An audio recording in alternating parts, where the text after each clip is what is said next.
Final topic for this week. Yeah. What are our biggest concerns for 2015? In the gaming space. In the gaming space. My life space is you don't support us on Patreon. I quit my job for nothing. We all go to hell. You don't go to hell if you don't have money. Isn't that's what my mom always said? If you don't make money, you go to hell. Oh, man. That's about right. No. Concerns for me for 2015, the concern would be that we don't learn from the mistakes of 2014. We all talk about how horrible and I don't mean we, I mean everyone who watches these videos, who's on the internet, part of our video game community talks about how horrible the internet was in 2014, right? Like how... That's our HDMI splitter. Yay! Let's plays. Porty, you're not Porty. Stop. No, notice how we're not scared. Notice how we have nothing to worry He's got about. bad eyes, Colin. He doesn't know what's happening. It's okay. That we don't learn from our mistakes. We keep being bad people. The problem was, here's the thing. We're not even. I'm tiptoeing around the landmine of Gamergate because that's a podcast all to itself. But the fact of even if you agreed or didn't agree with the portrayal of women in games and the way that they are treated in our industry and our fandom and everything else, that doesn't matter. It's taking the lesson of how other people feel and taking that into account as you move forward and how you comment or how you do anything, or if you're making a game, how you want to think about what your narrative is and how you're using people. That's all it is, right? Yeah. Like nobody's 100% right on either side of this argument. It's just about asking the tough questions and dealing with it. And that would be the big thing outside of even Gamergate or any of that stuff. Just asking yourself questions you don't want to ask. I always talk about Colin, right?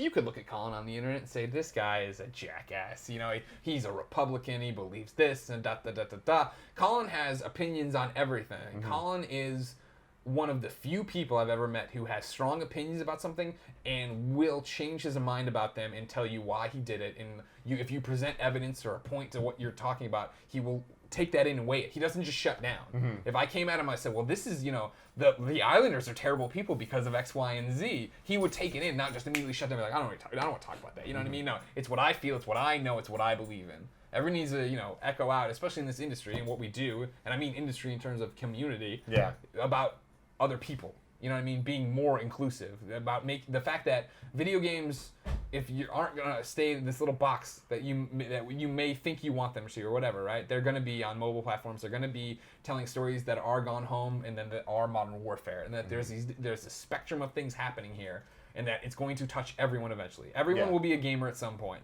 In the same way, I don't call myself a movie watcher or a TV watcher. You know what I mean? Yeah, that's just something. You're just a person. That's just something you do, and you're normal if you do that. It's a bigger story if somebody's like, I don't have a TV. You're like, what? Yeah. That's how it is. That's where gaming's going. So we need to get on the same track and same page about it's cool. Let's have a conversation that doesn't involve death threats and horrible people. Yeah, that's good. I'm going to get less existential than you're Good. getting right now. Your concern is that the veto will not be properly supported. No, I mean, it's also about learning lessons from 2014, but it's learning about very literal technical lessons from 2014.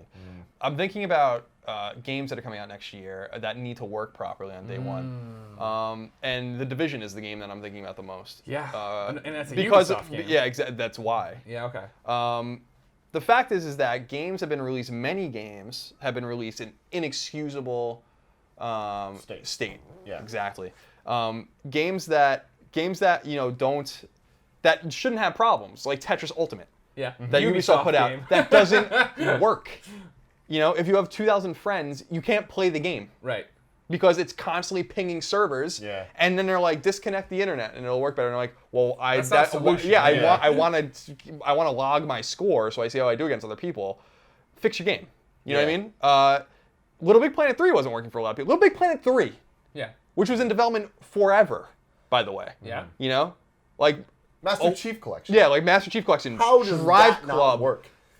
Far Cry 4 had problems when it came out. Call of Duty Advanced Warfare had problems when it came out. It's just a constant thing. Dead Nation was this year, right? PS4. Yeah, Dead Nation on PS4, which had the exact same problem as the PS3 This was the version. worst thing. Dead Nation came out on PS3 in 2010.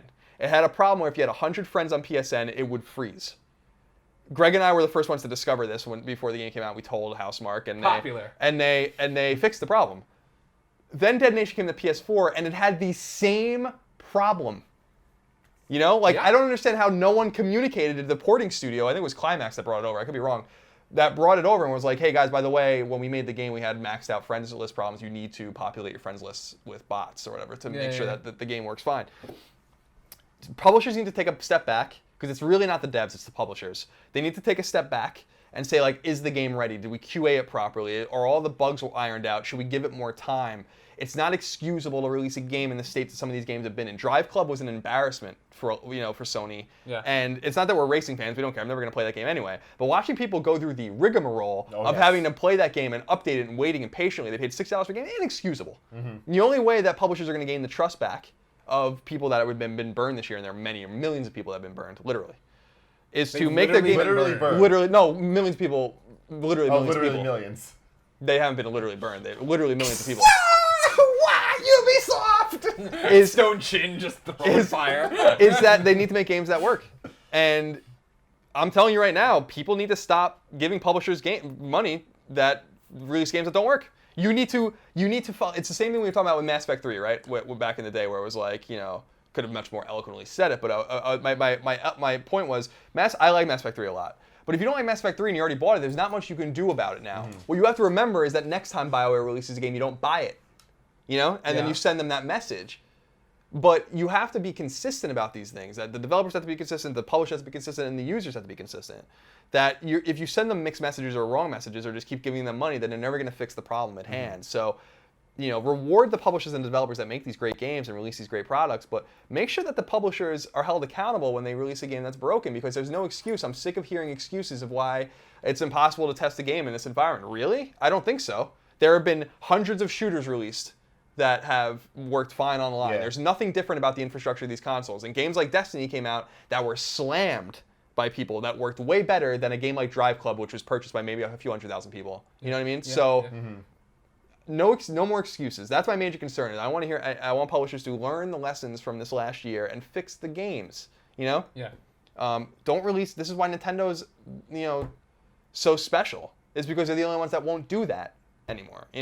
And I didn't expect it from Sony until we saw it with Drive Club, and we saw it again with Little Big Planet. It's like, these games aren't ready, and you should have known better. And so that's my major concern, is that they don't learn those lessons. Tim. Something I'm very concerned about is No Man's Sky. That game looks awesome, and I'm very excited for it. And every time we see it, everyone's like, "Whoa, that's so crazy!" I remember at E3, people just lost their shit because they're like, "That is what Sony ended their conference with, right?" At PSX, yeah. Well, no, they ended. No, it was E3. the second. At E3, yes. At PSX, it was the David Jaffe game, right? Yeah. And I remember being like, "Man, that looks crazy. That looks like such a crazy experience." But then it's like, where's the game? And that's my concern, is that question's never going to be answered, or at least it's not going to be satisfying. Like, I look at this and it's like zoom out, zoom out, zoom out, zoom out. It's like, wait, cool, I can do that on Google Earth.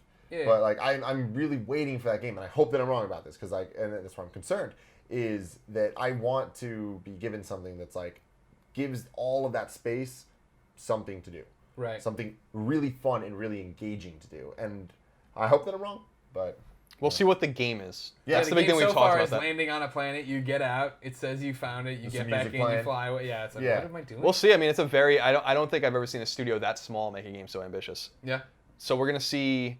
I mean, Hello Games is tiny studio. Yeah. And these are the guys that made Joe Danger. So this is a big jump from an Excitebike clone, basically, a very good Excitebike clone, to an open, maybe the most massive game ever made. Yeah. And... they have. I mean, it's all going to be in. Action game. Presumably, it's going to be all in the algorithms they write, and it's all based on just scope. So, how it renders these planets and how you discover things and all those kinds of things. But I hope it's not like Endless Ocean or something like that, where it's like a game that's literally about exploration, which was. And I liked Endless Ocean. But like, that game was just about seeing, not doing. And so, there's a room and space for any kind of game. There's this room and space for a game like that, but I hope that that's not what that is, because PlayStation is behind this game. They're going to look very silly if they got behind this game and supported this game and threw everything behind this game, gave them a marquee treatment at their conferences and stuff, and it ends up not being this great thing. That's why I'm confident that it is, because they must know. Yeah, exactly. They want to get behind it. Yeah, garbage. I happen to have this problem where I am complaining about something and I don't really have an answer of like what it is I even want from it. Like, I don't even know what I want from it. The thing is that's not your job to tell you that. Yeah, so I mean, it's. They have, and I'm sure as the year rolls on, and this year we're going to see more about the game. We saw a little bit about it, at PSX, about the zooming out, and that was the first time I'd ever There's really. a little bit of shooting too when they're flying one of the spaces. Yeah, it seemed accelerated, like kind of like a time lapse look at the game. But I'm interested in that game too. It was the same way I felt about The Witness before I saw The Witness, which was like, what is this? And then you kind of understood it when you sat down with it. So hopefully we get, and that's another game that's just like, I don't know what the hell's going on with that game. That was supposed to be like a launch game for PS4, or that's how they positioned it. Then it slowly took it away. So I think we'll get answers on that soon because I'm super intrigued about the game. Yeah. You know, like because I'm not excited about like people are stoked about that game. I really don't care. I'm like really more curious about even like if it is just going to planets and finding them and then they pop up on Tim's, or I get to a planet and Tim already discovered it. It's like that could be chill, like just flying around. But it's like, chill, but chill in the same way that Flow is chill or something. Like, that's not a game that's certainly not a game that's going to require marquee treatment at PSX. You know, you gotta like there's got to be. My heart tells me that that's 10% of the game. That like there's all this crap in the game. Yeah. That I don't mean crap in the bad. I mean, there's things to do. Lots of stuff to do. Yeah. So we'll see. Now another thing we were talking about earlier with delays. Like that's my biggest concern with stuff, but with Nintendo specifically, there's nothing to delay besides Zelda. I want them to announce some stuff, and that's my biggest worry with them in general is that there's Zelda, and then there's Yoshi. What else? The Yoshi.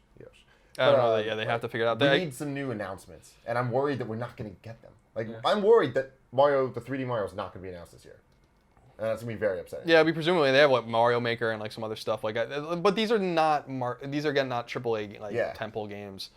I'm interested in that too, but that's always been their MO. You know, like I think people that like you that know Nintendo and understand Nintendo, that's just the way it is. Yeah. You know? And the important thing with delays, no matter what they come, who does them is it worth it, and can you see the results? Yeah. I think The Order is a great example of that. I think The Order was a mess when that game was released or revealed. Yeah, I was there. I tried to tell people, you know, and then no one believed me until they saw the footage I saw and were like, you're absolutely right. This game is in bad shape. Yeah. And that game was supposed to come out in the fall, and Sony didn't have anything this fall except for Drive Club, which was a disaster, and Little Big Planet, which is also on PS3. So they actually punted their really important AAA game into the next year in order to make it better. And every time we've played it and seen it, it's been better. And we played it at PSX. That game was really good. Yeah, I'm looking forward to that. And like Ready at Dawn is very capable, and they took that time and they took that because they've been working on that game for a long time. It'll be almost 5 years by the time the game comes out. The engine's perfect. It's beautiful. It's very cinematic, but the gameplay was awesome, and I enjoyed it. I like third-person cover shooters. Yeah. You know, it reminds me of like Vanquish or like back in the day Kill Switch. Like, so is the delay getting you a better product, and can you see that demonstrably from either not everyone gets to play games like we do early or whatever, but are you seeing it in the coverage? Are you seeing it in the impressions of people you trust? Then you gauge it based on that, and so I think that. If Nintendo needs more, Nintendo's the company where if they need more time, I trust that. They more time. Sure. There are other companies where I'm like, well, how are you using your time? Naughty Dog did great things in 6 weeks. Not everyone's gonna be able to do that. Some teams like Arkham, the Arkham guys at Rocksteady need 6 months. So I think the delays will slow down. I think the fruit of the delay issue this year is the spring, and that's why it's so exciting. Like, hopefully that doesn't happen again. All these games are crunched into February, March, April. So, yeah, hopefully that doesn't come again and they kind of stagger out from there. Yep. Ladies and gentlemen, thank you for watching the Kind of Funny Gamescast. This is the first episode of many, many, many more to come, and I want to know all at least 10 of your thoughts on this episode and what you want going forward, how we can improve, what we can do better. And I also want to thank you guys. Yeah, no problem. Thank you. It was a lot of fun. It's fun to talk about games I like finally. Doing this whole thing. Yeah. This is our new job. Support us on patreon.com/kindoffunnygames. Yeah, and thank you for all your support. Watch us talk every day at twitch.tv/kindoffunnygames. And also iTunes, SoundCloud. If you look for Kind of Funny or Kind of Funny Games for this stuff and our other stuff, that would be fancy. You can just go to kindoffunny.com and there's links to everything. Bam! You're overwhelmed. Just go to kindoffunny.com. Yeah. Because right now they're freaking out. They have their pen. They're trying to write notes. Where do I go? And they're on driving the phone. their FedEx van. They're trying to do it on their phone. Yeah. Well, the other thing to keep in mind is that the schedule for this show is the same as the Game Over Grady show. So, topic by topic. Yep, topic by topic, Monday through Thursday. Full episode Friday, new episode and last episode Friday. Same rigmarole that you guys are used to. Get it early on Patreon.com. Yeah, getting early there, get early everywhere. It's awesome. Until next week, thank you.